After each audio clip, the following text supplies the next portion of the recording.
Ayan, hello guys. Meron akong isi-share sa inyo na dagdag kita kahit nasa loob lang kayo ng bahay. Katulad ng ginagawa ko. Napag-isipan ko lang na mag-share sa inyo kasi nabuboring ako dito. Sabi ko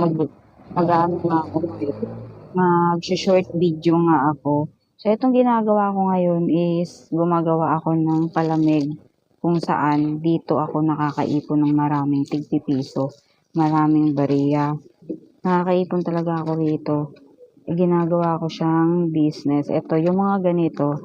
Alam niyo ba yung mga ganito is malalaki ang mga tubo nito na pwedeng kayong kumita talaga dito. Nakikita talaga kayo dito. Kasi sa mga ganito, ang ginagawa ko rito is ginagawa ko siyang palamig. Mabenta to sa amin. Sobrang benta nito at mas lalo pa siyang mabenta ngayon dahil nga tag-init ang panahon. Medyo mahal kasi yung soft drinks. Yung soft drinks kasi na maliit na bote is dito sa amin is 13 pesos to 15 pesos. Ito, 5 piso lang. Matatanggal na yung uhaw mo dito tsaka yung init ng katawan mo. Itong ginagawa ko dito, nire-repa ko lang to sa isang ganito.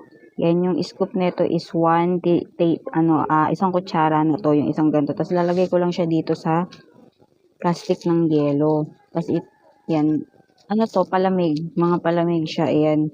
Magiging ganyan yan. Tapos pag may bumili, tatanggalin mo lang to, lalagyan mo siya ng yelo na hanggang dito. Tapos,